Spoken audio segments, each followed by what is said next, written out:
Welcome on in to Knicks Media. My name is Richie Malora, and the New York Knicks are coming off games that you felt like the Knicks had a chance to prove some people wrong. They had a chance to prove that the New York Knicks are able to go out there and beat one of the league's best teams, and they failed.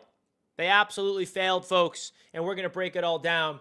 The Cleveland Cavaliers game was absolutely disappointing for a lot of different reasons. The New York Knicks had a chance to get back at the Boston Celtics on Sunday, and they fell short. Last time I talked to you, it was on Thursday. And I said that the Knicks have such a big test ahead of them, and they failed the test. And there's a lot of talking heads right now about the New York Knicks, and we're going to talk about it right here on Bleacher Report and on YouTube. And I'm excited about it because I feel like there's a lot of adversity right now that this Knicks team is dealing with, and I feel like it's good adversity, personally. And some people may not agree with me. And the reason I say that is this Knicks team just got a wake-up call, right? They they better have, at least in my opinion. Tom Thibodeau is, I don't want to say he's on the hot seat, but it's getting a little warm here, folks. Knicks fans are talking about Tom Thibodeau in a way that they feel like his job could be on the line if they do not go far in the playoffs. If they get bounced in the first round, which I do not see happening. The most likely scenario is every single Knicks fan is going through this scenario in their brain is they get into the second round and they face off against Boston and we lose, right? That's the most likely scenario. Unfortunately, not guaranteed, of course. I'm not going to sit here and think to myself, oh, just because the Knicks, got dominated by Boston this in the regular season and so be it. I'm not going to sit here and say that guarantees the Knicks to lose, right, to the Celtics in the playoffs. But it's definitely looking likely. That's the problem here. It's looking likely. The Knicks got to figure themselves out, and I feel like the Knicks just had an opportunity to go up against Cleveland and Boston and absolutely failed. Now, starting off with that Cleveland game, man, what went wrong? What went wrong against the Cleveland Cavaliers? Because it felt like the Knicks got punched in the mouth right off the gate, right? Both games, they just failed in the first quarter. And you can't fail like that against a Cleveland Cavaliers team that's humming on all cylinders in their home arena, by the way. And I think the Cavaliers took that game personally, in my opinion. I really, really do. I mean, you look at what they were able to bring to the table here. It felt like they took the game personal. And I'm not saying they shouldn't have, but at the end of the day, the Knicks were unable to get the job done against these teams, and it's really unfortunate. It really, really is. And you look at what the Cavaliers did to the New York Knicks. They fed off of that loss that they took to the New York Knicks in the playoffs 2 years ago. They remembered that. They absolutely remembered that, man. You can feel the passion by the Cavaliers in that team, with that team going up against the Knicks, and it felt like they're on another level than the Knicks. And I think that's the big thing that we need to talk about as Knicks fans. What makes them so much better than the Knicks right now? I think on their side, I always mention it, is they have continuity, something that the Knicks do not have right now, right? You have Jalen Brunson and Josh Hart on the team together for a few years now with Miles McBride off the bench, but OG is brand new from last year. Bridges is brand new. Cat's brand new. And that's no excuse, right? I'm not saying that's an excuse. That's just a reality. I think that's what separates the Knicks from these great teams. And I think a lot of it has to do with them playing on an absolute string, right? They're playing on a string right now, the Cleveland Cavaliers and the Boston Celtics, offensively and defensively. The Knicks, not so much. Not so much at all. So that's really what you got to look at if you're a Knicks fan, like what it really looks at, because there's a big narrative right now amongst this Knicks team. They're 0-7 against the elite teams. The Celtics, the Cavaliers, and the Thunder, the Knicks are not able to beat any of those teams. Now, I think that if you look at this, NBA league right now, there's three elite teams you could put in the elite category, and it's those three right here, Celtics, Cavaliers, and Thunder. And the Knicks lost all 7 games against those teams. And I think there's a tier below that, which are the great teams. And I think the Knicks fall under that category with the Denver Nuggets and, all those teams. So I think that the Knicks right now, they got a wake-up call. They're obviously not able to contend with these teams. And you look at the Oklahoma City Thunder. They beat us twice. SGA MVP frontrunner. They got so much chemistry with that team, and they were an absolute dynamic force to be reckoned with. Now, there is something else that the Knicks, I think, do not have that these teams do, which I think is something we need to talk about that separates this Knicks team from other teams in the elite category. It's right here. Their defense, in my opinion, is their biggest issue. I think the Knicks on the defensive side of the floor is the biggest issue. And you compare the Knicks to the Celtics, the Cavs, and the Thunder, it's the defense that separates us. because the Knicks have an offense, okay? The Knicks can absolutely go out there and score points. That is not an issue, folks. The Knicks can very well easily go out there and score points, all right? But on the flip side of things, the Knicks can't really go out there and get stops consistently. They just can't. They just do not have the ability to get consistent stops. And the crazy thing about this narrative is we're supposed to be one of the better teams on the defense. Tom Thibodeau is a defensive-minded guy. And I think we're really seeing here, and this is where Mitchell Robinson's impact better be felt. I'm not going to sit here and say Mitchell Robinson's going to change everything, but his return, I think, will help this defense. For this reason, Tom Thibodeau's defensive scheme is required to have an athletic defensive big man down low. And you look last year, the Knicks had two, Isaiah Hartenstein and Mitchell Robinson. And this season, we've had neither of those two players all season. We, of course, got rid of Isaiah Hartenstein. He walks in free agency. Mitchell Robinson's been injured all season. And then the Knicks traded for Karl-Anthony Towns. As great as Karl-Anthony Towns is, I love Cat, but he does not defend to the magnitude of Hartenstein and Robinson. So we took a big step back on the defensive side of the floor. Cat, I think, neutralizes that because he's such a weapon offensively. He's one of the best players at that position as an offensive threat, 3-level scorer, shooting from downtown, driving to the paint. He's having a career year, can also rebound. Love Karl-Anthony Towns. But I think the Knicks' biggest issue that separates them from the elite of the elite, like the seven games they lost to the 3 elite teams, that's it. The defense, man. The defense is really, really unfortunate for this Knicks team because I feel like they have a chance to kind of get better with Mitchell Robinson coming back, but at the end of the day, how much is really going to help? Because I think a lot of the defensive issues is not just scheme. It's also effort, and that's where people are questioning Tom Thibodeau as a head coach. I mean, how good are you as a head coach, Tom Thibodeau, if you're coaching this team to let wide open people? You're like drop coverage. We're seeing Jason Tatum just have a wide open lane. I mean, it's absolutely ridiculous watching this Knicks team sometimes on the defensive side of the floor. Now, talking about Mitchell Robinson, he is set to make his season debut in the next week or so. Shams from ESPN said recently on NBA Today that he should be playing for the Knicks in the next 7 days, and he said that a few days ago. So I'm expecting Mitchell Robinson to make his season debut this week. Now, the next Knicks game is tomorrow night. I don't know if he'll be ready that soon, but Mitchell Robinson returning should definitely get Knicks fans very fired up for a lot of different reasons because, like I said, we have been missing that elite rim protector all season long. We literally do not have one. Precious Achiuwa, he's average at that spot. Ariel Hukporti, I think, has a lot of upside, being a potential Mitchell Robinson replacement down the line if we don't extend him or if Mitch keeps getting hurt. But I think Mitchell Robinson's ability to come to this Knicks basketball team, I think it's perfectly timed for his return because the Knicks just got, embarrassed. I mean, let's be honest. We got embarrassed, man. I mean, you can't lose in that way to those two teams, the Cavaliers and the Celtics, the way that they did. Because let's also not forget this. They were not competitive in these games. That's a big thing here. We had the largest point differential under Tom Thibodeau on Friday night against the Cavs. We were down by 39 points, I believe the Knicks were. 39. That was the largest the Knicks have been trailing since David Fizdale was the head coach. That is alarming. That is extremely alarming, folks. So that is something that this Knicks team has to adjust because we can go up there and beat the 76ers, beat these teams, but when it comes to the playoffs and we have to strap up against the Boston Celtics in round number 2, how are we going to be able to go up against them? Because we went into this offseason with the notion as fans, extending OG long-term, trading for Mikal Bridges, those two moves was supposed to be the reason why we can contend with the Boston Celtics. Because we got two players that can play defense on the wing to match up with Jason Tatum, match up with Jaylen Brown. But that's not the case.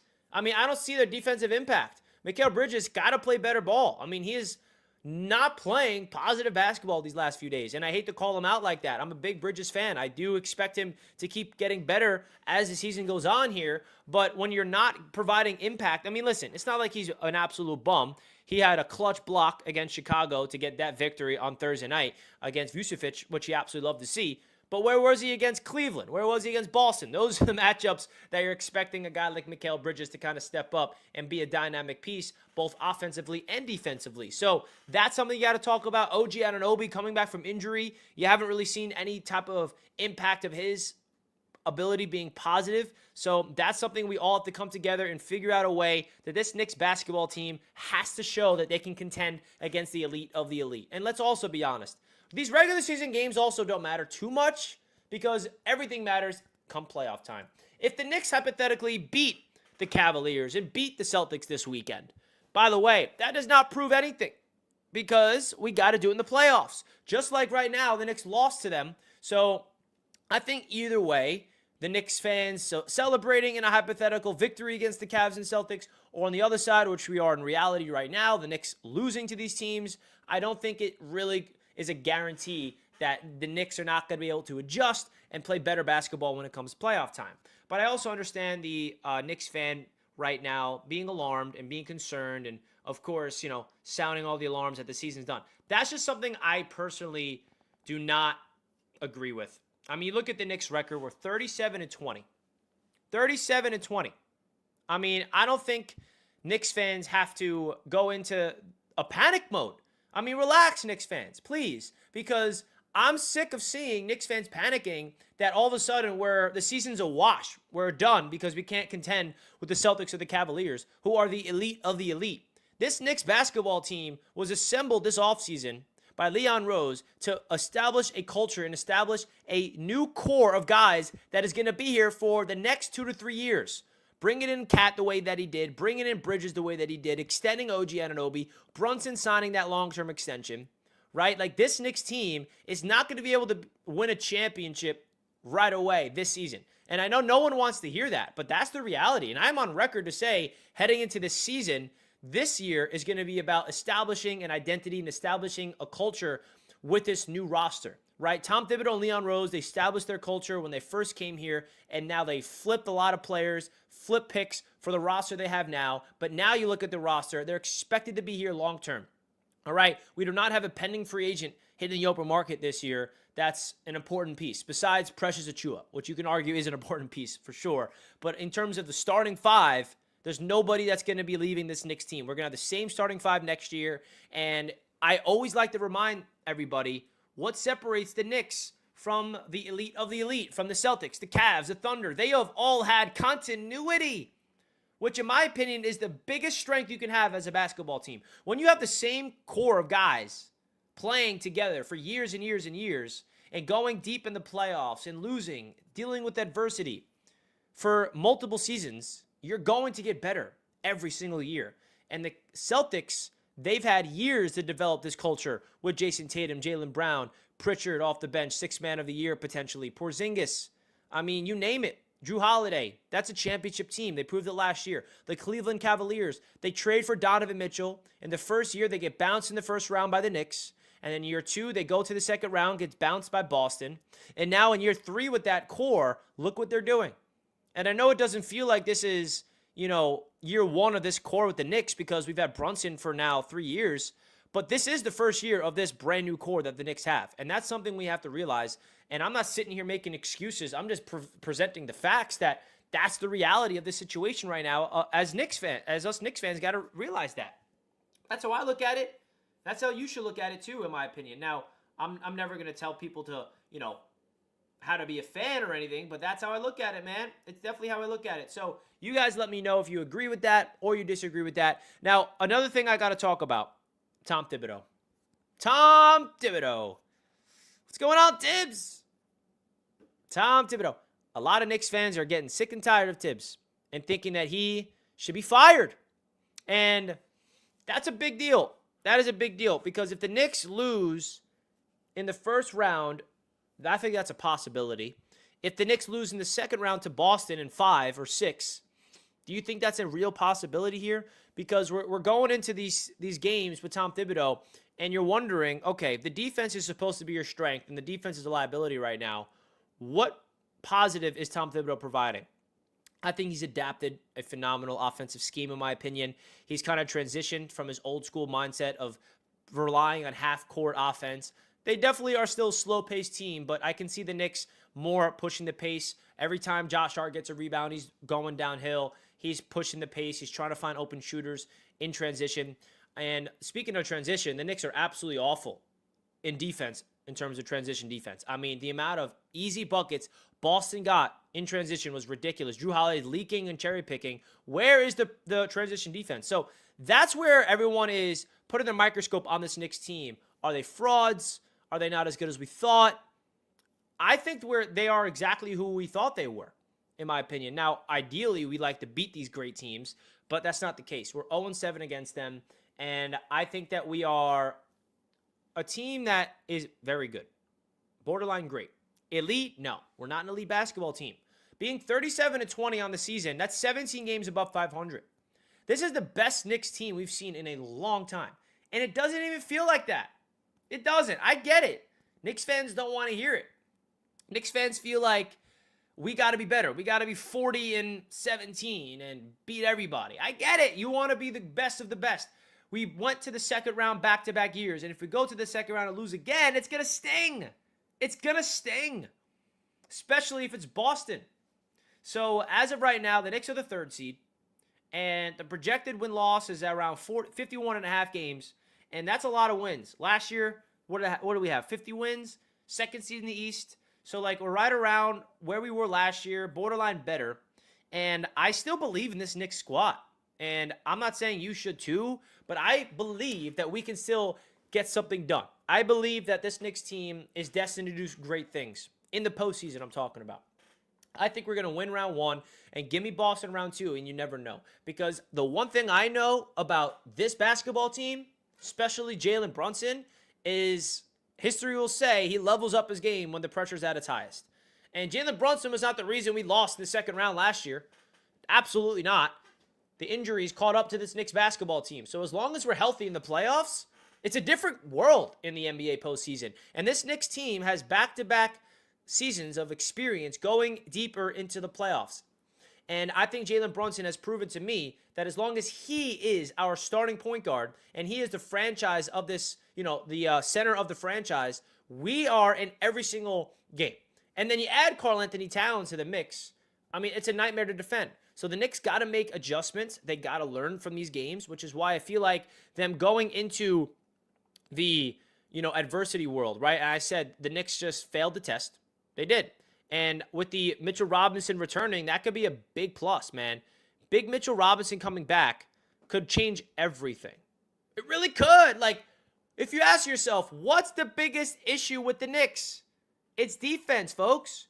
That's the biggest issue. It's the defense. And if you don't think that Mitchell Robinson's going to come in here and change the whole identity on defense, I don't know what to say to you. Now, the one thing I will say is definitely this that you got to keep in mind. Mitch is coming off a serious injury, man. We can't expect him to plug in and play 25, 30 minutes and dominate the paint. I mean, he's going to be eased his way in. He's going to have to, get back into basketball shape. I know he's practicing right now. I'm sure that he's going to be in shape when he gets on the floor, but it is a completely different type of shape to be in when you have to be in game shape, right? So we can't expect Mitch to go in there and hit the ground running. But what we can expect is come playoff time, if Mitchell Robinson is still healthy at that point, which I really hope he is, he's going to make a big impact, man. I've told you guys multiple times, don't forget, beating the Cleveland Cavaliers in the first round 2 years ago, Mitchell Robinson was dominant in the entire series. Big reason for that victory. Same thing last year. And then Mitchell Robinson gets hurt before round 2. Last year against Indiana, the Knicks lose in 7 after being up 2-0. OG gets hurt. I don't want to bring back the history books of last year, but I'm just reminding you guys that Mitchell Robinson is going to make a positive impact on this Knicks basketball team. But I also don't think he's going to solve all the issues. They got to dig deep into what the core issue is here, and that is defense, man. Absolutely defense. And I think when you look at this Knicks team and you evaluate what they can do to change the philosophy of defense, it starts with effort. It starts with being on the same page, communicating. I mean, the lack of chemistry on defense is alarming me, man. Watching Jason Tatum just take the ball up and dribble around, swivel around, it's just a wide open lane. And I see Karl Anthony Towns just what are we doing? I see Drew Holiday in transition. You got to put in more effort, because the one thing that this Knicks fan base will do is call out a lack of effort. Because I think that if you go out there and put your all on the floor and you lose, Knicks fans will still celebrate you. because you can feel the sense of hustle. I'm not saying this Knicks team is not built for, hustling and they're not putting in any effort, but these last few games in particular just felt like a weird sense of energy. Like they got beat up. They got beat up, man. You felt the lack of energy. You really, really did. Now, let's talk about that third quarter comeback, because the Knicks were down a lot at halftime against Boston, right? And then you see them come all the way back.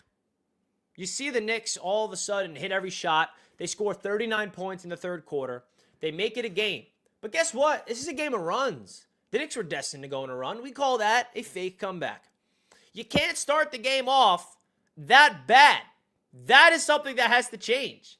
They need to get off the faster starts. If you dig yourself into a hole of a 15 to 20 point deficit after the first quarter against Cleveland or Boston, you're digging your own grave. You expect to win those games? Absolutely not. I mean, as a Knicks fan, every time I watch the Knicks go down as bad as they do early in the first quarter, I'm already like, all right, unless we get some type of miracle comeback, because not only do you have to claw your way back, but when you do claw your way back, you got to prevent them from going on a run. And that's exactly what happened. This is a game of runs. Basketball is a game of runs. The Celtics went on a run early in the first half in that game. The Knicks go on their run in the third quarter, but then the Celtics adjust to their run, and they go on theirs, and they dominate us in the fourth quarter. And it wasn't even competitive with 5 minutes left. So it's just like, it's a game of runs, and how can the Knicks start off these games fast? And it's crazy because you look around these other games, it's not like the Knicks are bad in the first quarter against any other team. Like, we are a good basketball team, and I feel like the narrative has been flipping, and we're seeing a lot of our own fans flip on this team that we're not good anymore. We're just not a good team. We're frauds. I'm checked out. Like, I just don't relate to that. I mean, the Knicks were able to beat a lot of good teams this season. Not the elite. The elite, no. 0-7 against them. But, I mean, we were able to beat Houston. We were able to beat, Indiana, Eastern Conference team. You got to be able to beat Memphis. We beat the Denver Nuggets twice this season. All right? Milwaukee, we beat. I know some of these teams are below us in the standings, and we're expected to beat them. And the only two teams that we really want to beat, which are the two teams above us in the standings, Boston and Cleveland. But at the end of the day, us as Knicks fans have to get more realistic, and we have to humble ourselves that we're not on that level yet. And that's the sad truth that I think some Knicks fans are coming to realizations right now. We're not on the same level as Cleveland and Boston. And I don't think any Knicks fan really thought that we were, but there was a little part of us hopeful, like, okay, maybe there is a chance. Maybe there's a chance that the Knicks can upset these two teams and we can go out there and win some ball games. But at the end of the day, it was not the case, man. Absolutely not the case. So I also think the bench unit is going to continue to help out the trajectory of this Knicks team. We have Deuce McBride needs to really be that spark plug off the bench, because the bench is very important. You look at the bench actually helped out. I feel like the bench played a lot better than I thought in that second quarter against Boston. You saw Cameron Payne, Landry Shamet come in here and light it up a little bit. Precious. But like without Josh Hart at 100%, you could feel that he's not at 100% with his knee issue. With Mitchell Robinson coming back, we're relying on our bench a lot, because our starting five is great, but they can only go so far without some help. When they go to the bench, we need people to step up. So that's really, a lot to talk about with this Knicks team, and we shall see. A lot of people are asking, though, do you think Tibbs will ever change the lineup? Do you think Tibbs will change the lineup? I don't know. I think the one possibility for the Knicks to change the lineup is going to be the return of Mitchell Robinson. Mitchell Robinson could do that. Mitchell Robinson could be a reason why the Knicks change the lineup, for sure. Because if he comes back, I don't expect him to start. I don't expect Josh Hart to go to the bench.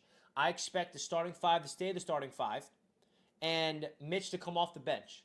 And I do expect the Knicks to work in Mitchell Robinson, coming in off the bench, of course, with Karl-Anthony Towns on the floor at times. I think that would be very smart.